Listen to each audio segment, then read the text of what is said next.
2번 볼게요. 온천권이 나오는데 읽어보죠.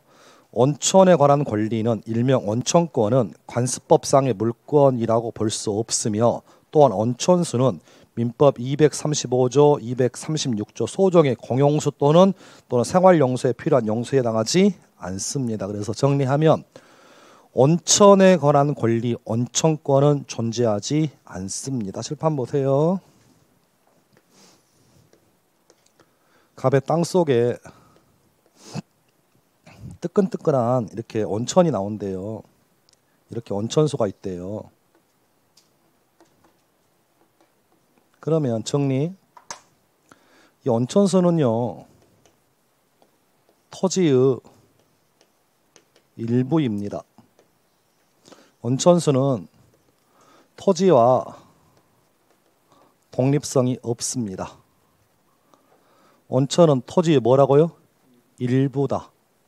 온천은 토지와 독립될 수 없다. 따라서 여러분 땅에 온천이 나왔을 때 온천수에 빨대 꽂아가지고 온천권을 따로 뽑아서 온천권이란 이 권리는 없다고요. 따라서 여러분 땅에 온천수가 있다고 하면 그렇게 좋아할 문제는 아니에요. 떼돈은 버시겠지만 떼돈은 버는 방법은 뭐 있을까요? 땅을 파시면 됩니다. 뭐 하면 된다고요? 땅을 팔면 돼. 땅이 팔리면 뭐가 넘어가? 온천수도 넘어가. 이해하셨나요? 근데 여기서 땅은 가지고 있는 상태에서 물만 네가 빼가 라고는 할 수 있다 없다? 없다고. 온천수는 토지의 독립물이 아니라 토지의 뭐니까? 일부이니까 온천권이란 독자적인 물권은 인정되지 않습니다. 시험에 2번 나왔던 기출입니다. 그렇게 보시면 되겠고, 두 번째는 사도통행권인데요. 사도통행권의 의미는 한자 그대로 보면 개인의 도로입니다. 이거 현행법상 인정하지 않겠다 그 얘기입니다. 그래서 뭔 얘기냐 보셔봐. 이렇게 길이 있습니다. 여기가 버스 정류장이에요. 도로고 길이고요. 자, 길이 있는데 갑의 토지가 있고요. 을의 집이 있습니다. 자, 정상적인 길은 을의 집 앞에서 이렇게 다니는 게 정상적인 버스 길인데 갑 토지가 비어 있다 보니까 을이 이렇게 길을 가로질러 갑니다. 개인적인 도로를 계속 다녔어. 그래서 갑의 을의 나이가 80세인데요. 80평생을 이렇게 길을 다녔습니다. 한 번도 갑의 토지 주인이 몰아가지 않으니까 저 길로 한번 다녔어. 근데 문제는 갑이라는 사람이 최근에요, 이 땅을 팝니다. 병한테 팔았어. 새로운 소유자 병이 와서 보니까 자기 땅에 뭐 노인네가요, 집방식 걸어다녀 이렇게. 그래서 새로운 소유자, 토지 소유자 병이 할아버지한테 가서 어르신 주인 바뀌었으니까 이제는 함부로 들어오지 마시라고 라고 하니까 요 을이라는 분이 뭐라고 한다고요? 머리에 피도 안 바른 놈이 너 태어나기 전에 몇 년간 80년간 다녔다. 내 권리 인정해달라. 이런 권리 인정 안 하겠다고. 이해하셨나요 지금? 그 맥락의 의미가 3번에 나와 있는 사도통행권은 관습법상의 물권으로 볼 수 있다 없다? 없다. 얘기 끝. 페이지 넘어갑니다. 4번. 9. 도시공원법상 근린공원으로 지정된 공원은 일반 주민들이 다른 사람의 공동 사용을 방해하지 않는 한 자유로 이용할 수 있지만 그러한 사정만 가지고 인근 주민들이 누구에게나 주장할 수 있는 공원 이용권이라는 배타적인 권리를 취득하여 있다고는 볼 수는 없습니다. 정리하면 공원 이용권도 독립한 물권 아니에요. 독립한 관습법 아닙니다. 끝. 아파트 단지 인근에 공원이 있습니다. 아파트 가격이 올라갑니까? 떨어집니까? 공원이 있어. 아파트 단지 인근에 공원. 올라갑니다. 근데 예전에는 그렇게 꼭 올라간다고 볼 수 없어요. 그 우적 관념입니다. 말은 공원 이용 시간. 아침에는 누가 공원에 점령하고 있을까요? 아침 6시부터 한 10시까지. 아니, 공원 이용 시간 아침 6시부터 10시까지는 주로 누가 공원을 점령하고 있냐고. 할아버지, 할머니들. 10시부터 한 오후 4시까지는. 그때는 이미 퇴근했어. 집에 밥 먹으러 가야죠. 그때는 어린애 그리고 엄마들이 놀 거예요 지금. 제일 중요한 새벽 1시부터 4시까지는 누가 점령하고 있을까? 담배 피는 곱비리, 중비리가 점령하고 있을 것 같아요. 아침에 가다 보면 담배병 쌓여 있어. 그래서 번거롭더라. 그래서 아파트 한 인근 주민들이 이 공원은 우리들이 주로 사용하니까 우리들만 쓸 수 있는 독자적 권리를 달랍니다. 그런 거 인정 안 하겠다고. 이 공원은 너희 인근 주민들이 주로 쓰지만 너희 주민들만을 위해서 지어진 공원이 아니다. 대한민국 전 국민이 다 이용할 수 있는 공원이다 보니까 너희 주민들에게만 공원 이용권이라는 배타적 권리를 인정하지 않겠다. 지금 그 얘기입니다. 의미 이해하셨나요 지금? 얘기 끝. 그런 맥락에서 읽어보시면 되겠고. 자, 그 다음. 민법이 좀 어려운 게요. 용어가 참 어렵습니다. 칠판 보세요.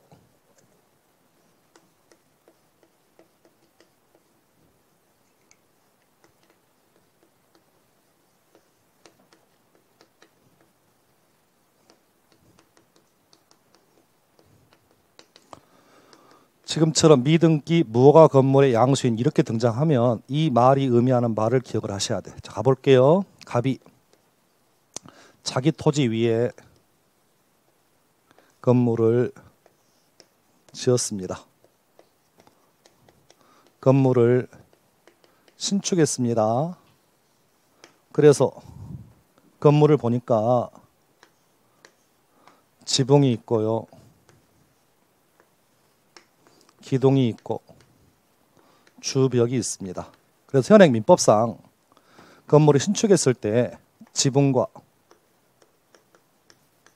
기둥과 주벽 세 가지를 모두 갖추면 이 건물은 토지로부터 독립돼 버립니다. 그러면 건물을 신축했다면 최소한의 지붕과 기둥과 주벽 갖추게 되면 저 건물에 대한 소유권을 최초로, 다른 말로 원시 취득하게 됩니다. 갑이 내 땅 위에 건물을 신축했다면 갑은 소유권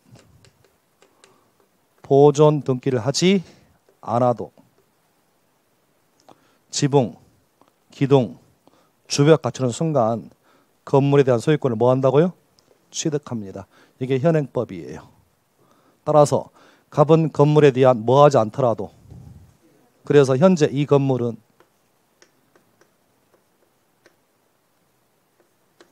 허가받지 않는 무허가 건물이에요. 현재 이 건물은 뭐라고요? 미등기 건물입니다. 건물은 뭐 됐다고요? 건물은 뭐 됐다고?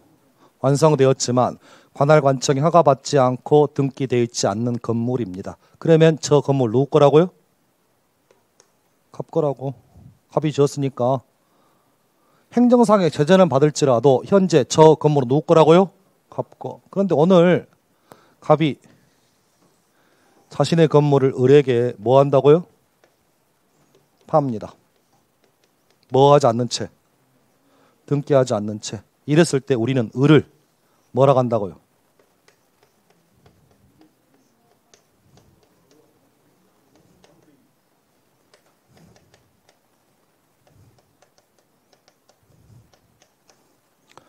미등기 무허가 건물의 양수인이라고 부를 거라고.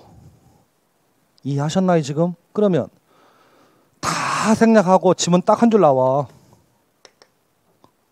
얘기 끝. 매매했습니다. 매매대금 지급했어요. 건물 사가지고 와서 현재 건물 들어가서 현재 살고 있습니다.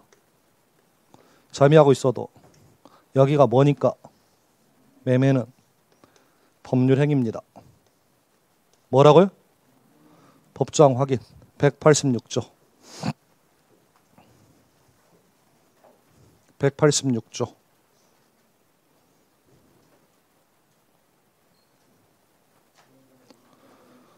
자, 읽습니다. 시작. 법률 186조 시작.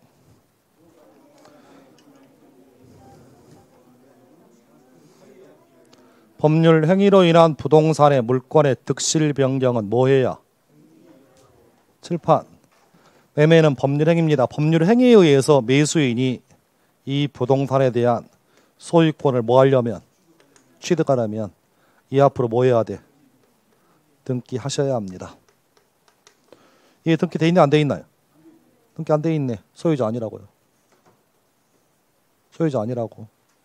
현 소유자는 누구라고? 법적 소유자는 누구라고요? 갑입니다. 그래서 186조, 187조를 구별하는 실익이에요.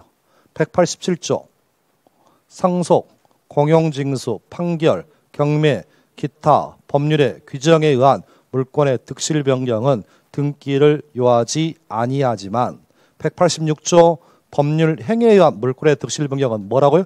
등기. 이해하셨나요 지금? 다른 걸 떠나서 공부가 해도 해도 안 돼. 이 말의 의미가 뭐냐 라는 걸 이해하시는 분은 합격이에요. 그런데 저게 안 돼. 제가 예를 들어서 출제위원이라면 그림을 그려주겠어요. 그림을 이렇게 지문 A4 한 장에다 그림을 그려가지고 지붕 다 그려놓고요. 뭐 지붕 그려놓고 그리고 등기 안 돼 있다고 표시해주고 그리고 지붕 있고 기둥 있고 주벽 있고. 그러니까 강의가 들어보니까 쉬워요, 어려워요? 쉬워요. 쉬워요. 근데 이 지문을 뭐라고 함축한다고요? 이렇게 함축한다고. 미등기 무허가 건물이 양수인이라 나온다고. 그럼 이 말의 의미는 이 양수인 돈 주고 산 놈이 등기되어 있어, 등기 안 되어 있어. 그 얘기야 지금. 수익규칙도 못합니다. 이해하셨나요 지금? 그 얘기가 지금 판례 5번이에요. 워낙 중요한 판례로 보여집니다.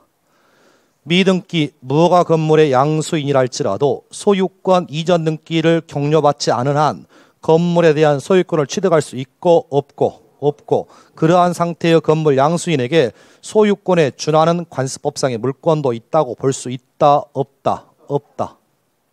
그럼 정리. 네 가지는 달달 외우셔요. 원청권, 사도 통행권, 공원 이용권, 미등기 무허가 건물의 양수인에게는 소유권에 준하는 물권 인정되지 않는다. 얘기 끝. 자, 우리 어디 하고 있냐면 뭐에 의해서도 관습법에 의해서도 새로운 물권을 창설할 수 있습니다, 없습니다? 창설할 수 있습니다. 그래서 관습법에 의해서 창설된 물권이 뭐 있다고요? 법정 지상권, 분묘 기지권, 동산의 양도 담보, 명인 방법이 관습법상 인정되는 새로운 뭐라고요? 물권이다. 얘기 끝. 거기까지 보시면 되겠고. 자, 밑에 4번 조리 볼게요. 조리 읽습니다. 조리란 사물의 본성, 자연의 이치, 법의 일반 논리를 의미하고 다른 말로 표현하면 경험칙, 사회 통념, 신의칙이라고도 표현되기도 한다. 3번만 밑줄. 조리도 뭐라고요? 법원이다. 조리가 법원인 이유는 뭐라고요? 시대가 변화한다. 그때그때마다 법이 없을 수 있더라. 그래서 사회관념에 따라서 판단할 수밖에 없으므로 조리도 일종의 뭐라고요? 법원입니다. 조리도 뭐라고요? 법원이다. 법이 없다라는 이유로 재판을 거부할 수는 없다. 그러니까 법이 없을 때를 대비해서 사람이 사람으로 지켜야 할 도리에 대해서 재판할 수밖에 없다. 그런 맥락에서 조리입니다. 얘기 끝. 그래서 아까 읽었습니다. 종중의 구성원은 성년 남자로만 제한하는 종래 관습법은 헌법의 남녀 평등에 위배되기 때문에 현재는 성년만 되면 남녀 구분 없이 종원될 수 있다 없다? 있다라는 것은 뭐에 의해서? 조리에 의해서 인정됩니다. 시험 지문에 조리라는 자리에 관습법 집어넣으면 다 넘어갑니다. 어디에 합당하다고요? 조리에 합당하다. 근데 이 조리 자리에 법률을 집어넣다거나 아니면 관습법으로 바꾸는 순간 이 판례는 틀린 판례 되는 거예요. 이해하셨나요 지금? 얘기 끝. 예전에는 이것보다 훨씬 더 많은 관습법이 존재했습니다. 그런데 관습법이 눈에 보인다 안 보인다? 안 보이다 보니까 분쟁을 종식시키고자 법을 마련합니다. 그래서 관습법의 존재 범위와 역할은 시간이 가면 갈수록 축소되고 있는 현실이에요. 왜? 아까 봤던 부동산의 양도 담보도 일종의 뭐였어? 관습법이었지만 가등기 담보에 관한 법률을 제정하는 바람에 더 이상 관습법이 아니다. 그래서 하고 싶은 얘기는 예전에는 여러 가지 수없이 많은 관습법이 있었지만 지금은 관습법의 범위와 역할이 확대되고 있는 추세다. 축소되고 있다. 축소되고 있다. 이유는 뭐라고요? 관습법의 존재 여부가 분명하지 않아 지금. 그래서 아예 차라리 법으로 만들고 있다고요 지금. 자, 그런 맥락에서 읽어보시면 좋겠습니다. 자, 됐고요. 5번 판례가 나오는데 칠판 좀 보세요.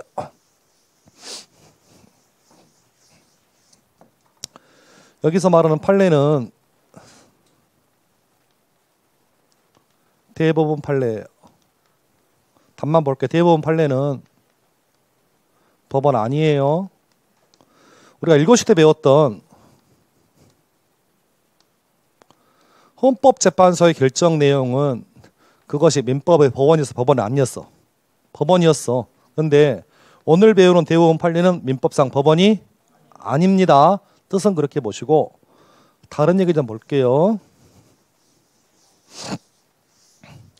대한민국은 여러분의 권리를 보장하기 위해서 3심제를 운영합니다. 1심 지방법원에서 마음에 안 드시면 2심 갑니다. 고등법원이고요. 3심을 갑니다. 여기 대법원이 되겠습니다. 혹시 뉴스 보시다가 대법원에서요 파기환송했다는 얘기를 뉴스에서 한 번씩 들어보였을 것 같긴 한데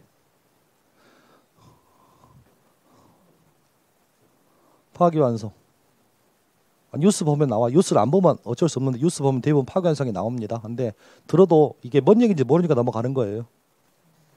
자, 법관은 양심에 따라 가지고 양심껏 판단합니다라는 것이 그 법관. 제가 변호사가 아니고 법관이 안 돼서 그런 말 하는데 일단 법에 나와 있어. 법에. 법관은 소신과 양심에 따라서 판결한다. 근데 제식대로 표현할 게 그냥 법관이 소신과 양심이 판단하게 되면 대한민국 사회에서 살아남을 수 있을까요? 없을까요?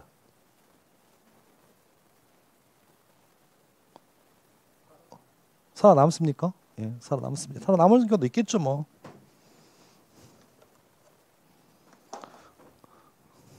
예를 들어서 항상 드리는 예인데 형법상 도박죄가 있어요. 정확히는 모르겠죠. 기억 안 나는 징역 한 3년 정도 나올 거예요. 징역 도박죄는. 도박의 말이 이겁니다. 우연한 기회에 승패가 좌지우지되고 그 결과 금전이 오가는 것이 이게 형법상 도박죄의 도박의 의미입니다. 키워드가 뭐라고요? 우연이야. 그래서 우연히 깠더니 조커가 나왔어요. 우연히 깠더니 바닥에 싼 뻥피가 나오더라고요. 깠더니. 이게 우연이라고요. 그래서 도박죄가 성립합니다. 이해하셨나요? 네. 저는 골프를 못 치는데요. 여기 공이 여기 있고 구멍이 있답니다. 요 거리가 20m 정도 된대요. 여기서 공을 쳐가지고 구멍에 넣는 것은 이게 우연입니까? 실력입니까?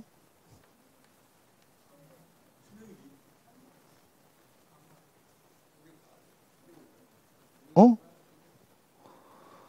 10번 쳐서 9번 들어갔대요. 아, 실력이에요? 근데 저는 골프를 못 치는데 골프가 거의 다 내기라면서요. 거의 100% 내기라던데? 내기 골프 하다가 상습 도박죄로 잡혀 들어왔어요. 10번에 9번 들어갔어. 실력이야, 우연이야? 실력이라니까요. 왜 그래? 10번에 9번 들어간다니까. 도박이야? 아, 도박이냐고, 저게. 형법상 도박죄 뜻이 뭐라고? 우연이라고. 여기 쳤더니 눈 감고 쳤더니 들어가. 10번 중에 9번이. 실력이야, 우연이야? 실력? 실력이네. 유죄, 무죄? 무죄. 무죄. 그렇게 해서 고등법원에 의해서 무죄 받았습니다. 검찰 상고하겠어요, 안 하겠어요? 상고하겠죠. 그러면 요 고등법원 판사님의 이론에 의하면 깠더니 쪼카가 나서 깠더니 쪼카. 실력이야, 우연이야? 깔 때마다 쪼카가 나와. 실력이야, 우연이야? 아니, 깔 때마다 쪼카가 나오고 깔 때마다 바닥에 깔린 똥피 싸놓은 게 나와. 어떻게 실력이야, 우연이야?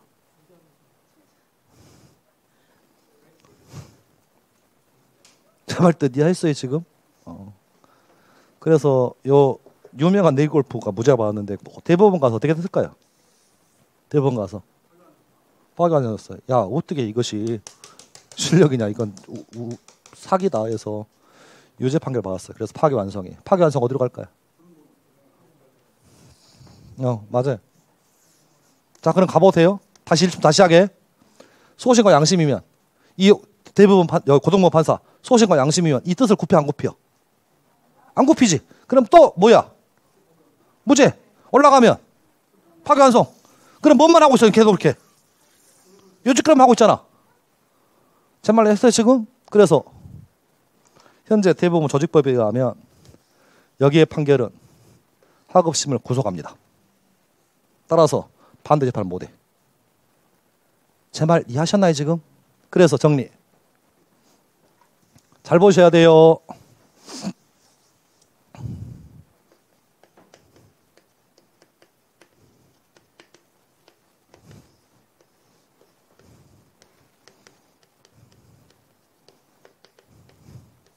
구속하는데 단서가 붙습니다.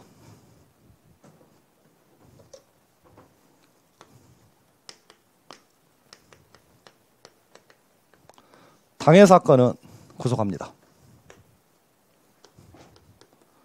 장래의 사건은 구속하지 않습니다. 자, 잠깐만.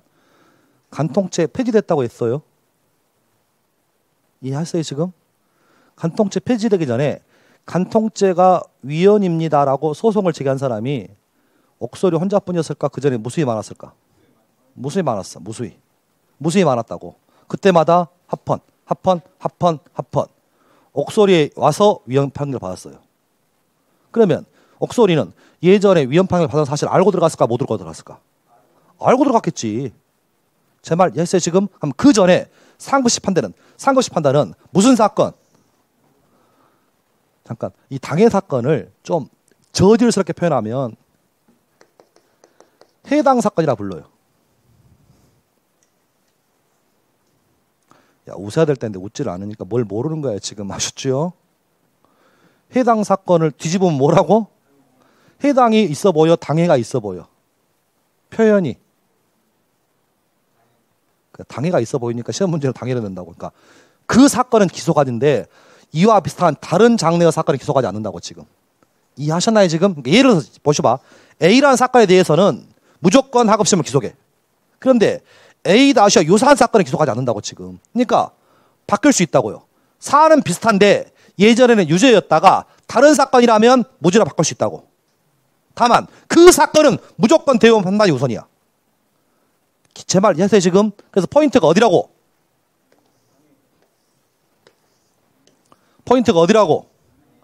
당해 사건인지 장래 사건인지 그 얘기가 지금 나와 있는 얘기 전부. 그래서 왼쪽 보세요. 왼쪽 그 세 번째 보셔봐. 법원조칙 8조. 상급 법원의 재판에서 판단한 밑줄 뭐? 해당 사건에 관하여 하급심을 뭐 한다? 기속합니다. 그렇죠? 다만 오른쪽 판례는 민법의 법원이 아니다. 즉 상급 법원의 판단은 밑줄 유사한 장래의 다른 사건을 기소하지 않아요. 그래서 시험에 나오는 포인트는 어디가 포인트라고요? 해당 사건인지 장래의 유사한 사건인지는 구분해 두셔야 돼. 자, 거기까지 이렇게 정리하시면 민법 1조 마무리됐습니다. 자, 1교시 오늘 마지막으로 1조 다시 한번 읽어볼게요. 시작. 민사에 관하여 법률에 규정이 없으면 관습법에 의하고 관습법이 없으면 조리에 의합니다. 민법 1조의 법률은 뭐라고요? 형식적 의미의 법률뿐만 아니라 실질적 의미의 법률까지 포함한다. 그래서 대법원의 규칙, 자치법규, 국제조약, 헌법재판소의 결정 내용, 공법 규정도 민사에 관한 것이라면 민법의 법원이 될 수 있다. 그 다음에 2교시 때 배웠던 거 관습법과 사실인 관습의 차이점. 관습법의 증명은 누가 한다? 법원에서 직권으로 고려하지만 관습법의 전부가 불명확한 경우라면 당사자가 주장 입증할 수 있다. 사실인 관습은 원칙적으로 당사자가 주장 입증하는 게 원칙이지만 사실인 관습이 경험칙에 속하는 경우라면 법원에서 직권으로 고려한다.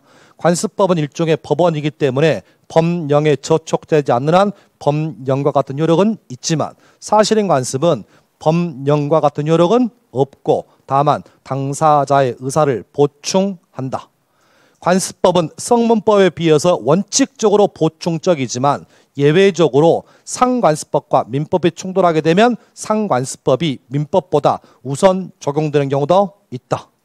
그렇죠? 마지막 법정지상권, 분묘기지권, 동산의 양도담보물권, 명인방법은 판례가 인정하는 관습법이지만 원청권, 사도통행권, 공원이용권, 미등기 묘가 건물의 양수인에게는 관습법상에 준하는 물권이 인정될 수 없다. 조리도 법원이다. 대법원 판례 상급심의 판단은 해당 사건은 기속하지만 장래의 유사한 사건은 기속하지 않는다. 1분 얘기한 거 다 끝났습니다. 더 이상 시험 지문 나올 것 없음. 됐습니다. 오늘 여기까지 하겠습니다. 시간이 좀 그래서 다음 주는 어디 할 거냐면 쭉 넘기셔가지고 39페이지 할 거예요. 39페이지 나머지는 다 건너뛰고 중간중간 확인할 테니까 39페이지 법률관계 얘기부터 할게요. 아셨죠? 그렇게 알고 오시고 오늘 여기서 마무리하겠습니다. 다음 주에 뵙겠습니다. 다시 부탁할게요. 내일 모레 민법과 함께 보냈으면 좋겠어요. 아셨죠? 처음 시작하는 만큼 의욕이 활동적일 거예요. 근데 오랜 기간 시험을 하는 우리 입장에서는 여러분만의 정해진 루틴은 좀 지키셨으면 좋겠어요. 아셨죠? 동영상 올라오면 한 번 정도만 동영상 보시면 저는 그걸로 만족합니다. 그게 공부래요. 그러니까 민법 공부 방법은 수업 들으시고 한 번 더 복습하시면 저는 그걸로 만족. 별도로 공부하는 걸 원치 않습니다. 아셨죠? 앞으로 제 역할이 그거니까 그렇게 알고 다음 주에 뵙겠습니다. 수고하셨습니다. 감사합니다.